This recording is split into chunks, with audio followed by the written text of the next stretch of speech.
Assalamualaikum warahmatullahi wabarakatuh. Alhamdulillahirabbil alamin. Allahumma shalli wa sallim ala nabiyyina Muhammad wa ala alihi wa sahbihi ajmain. Selamat bergabung dengan saya Bapak Chandra Mardiansah dengan mata pelajaran Bahasa Indonesia kelas 9. Kita beralih ke bab 5 tentang teks tanggapan. Sebelum kita beranjak ke bagian materi, mari kita awali pertemuan ini dengan membaca basmalah. Bismillahirrahmanirrahim. Semoga apa yang kita usahakan atau ikhtiarkan kita mendapatkan keberkahan dari Allah Subhanahu wa taala. Baik anak-anakku sekalian, tetap fokus pada teks tanggapan.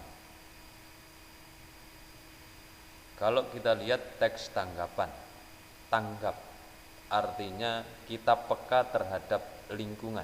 Apa yang menjadi rahasia lingkungan kita paham. Lingkungan kita ada yang sifatnya rahasia, ada yang sifatnya umum, kita tentunya tahu. Boleh itu disampaikan kepada masyarakat layak atau disampaikan kepada hanya pribadi saja. Itulah teks tanggapan. Baik.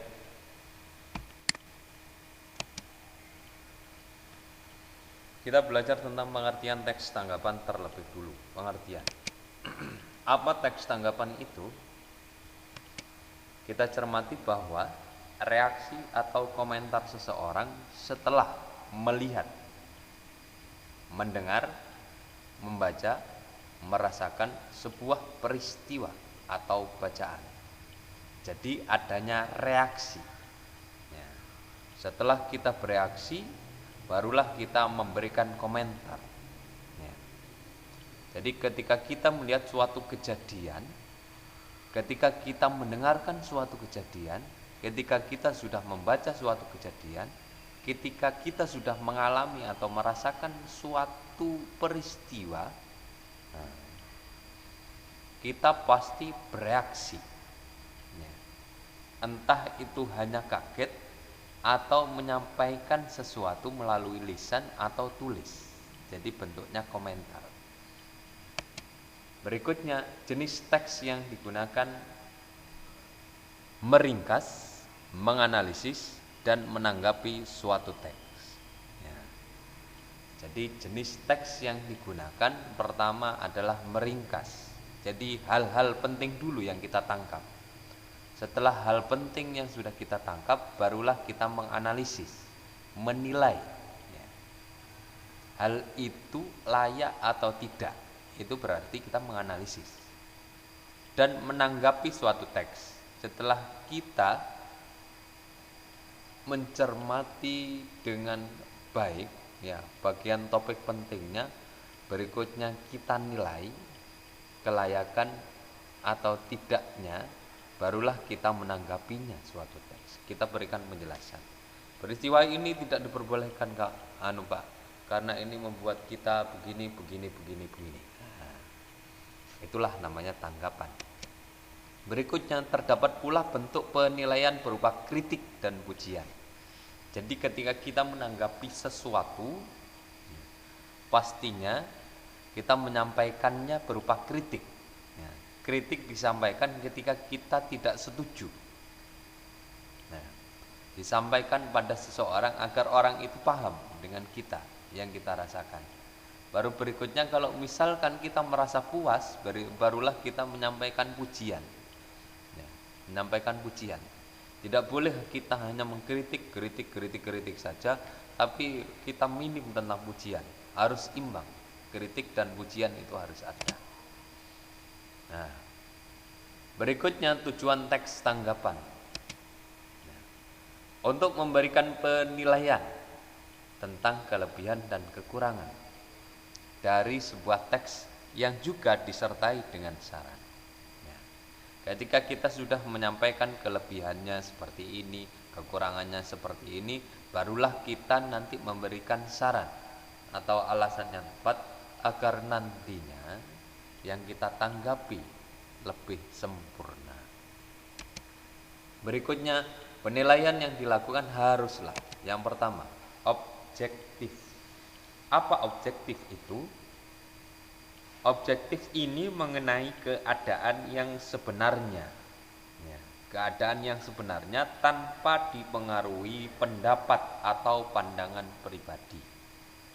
Korbannya siapa, mobilnya apa, ya, kecelakaan di mana, tersangkanya siapa, tempatnya di mana, menyesuaikan.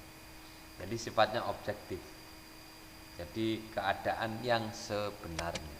Berikutnya sopan atau beradab. Ya. Artinya tidak menyinggung salah satu pihak atau pihak tertentu. Berikutnya logis atau masuk akal. Yang terakhir jelas, terang, gamblang atau nyata. Jadi ini adalah penilaian yang dilakukan ketika kita membuat teks tanggapan. Ciri-ciri teks tanggapan. Berisi tanggapan mengenai suatu fenomena. Nah, fenomena apa itu?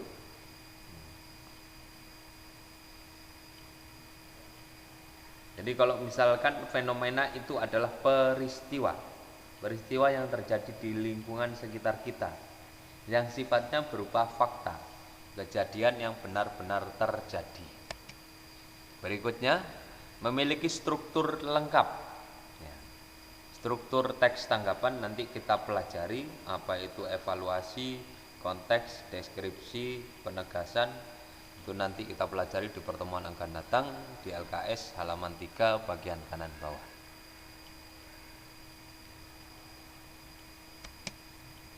Kita lanjutkan, memiliki kaidah kebahasaan.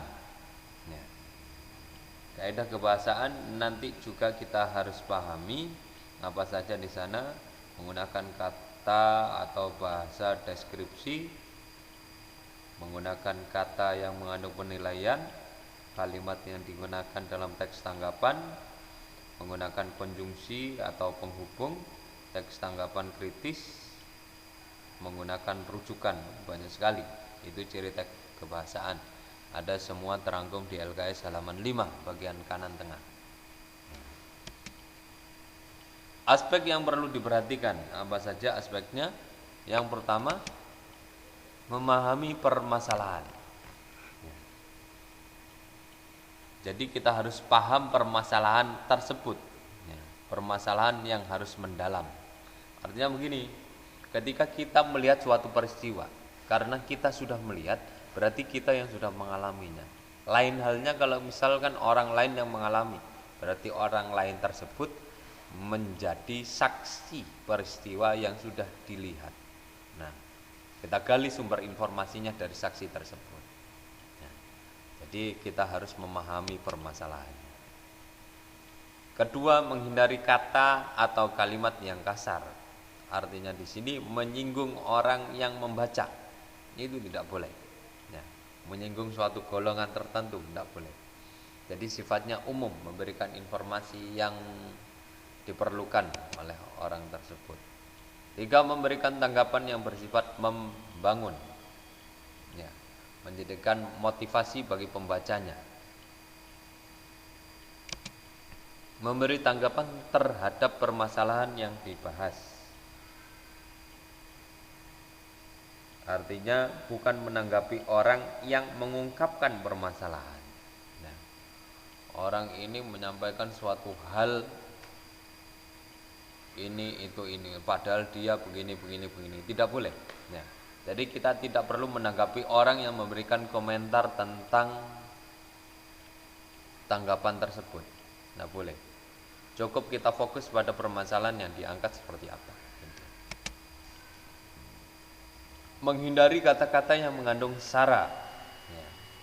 Jadi menyinggung tentang suku, menyinggung tentang agama, menyinggung tentang ras, kulit hitam, kulit putih, dan antar golongan itu tidak diperbolehkan.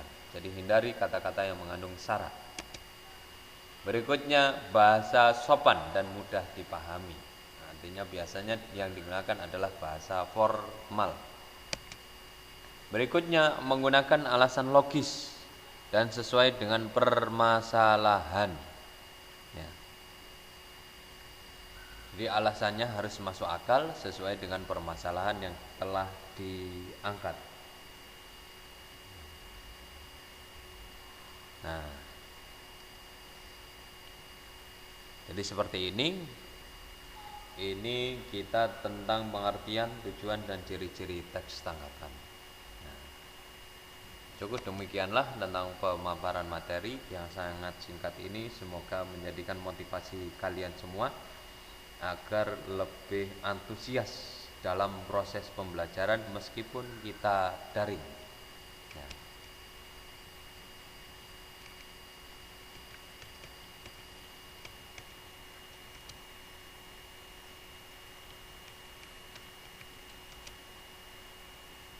Kita akhiri pertemuan ini dengan membaca hamdalah.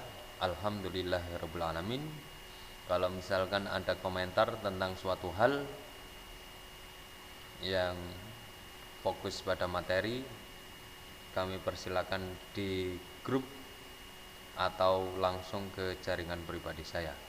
Terima kasih, saya akhiri. La haula wala quwata illa billah. Assalamualaikum warahmatullahi wabarakatuh.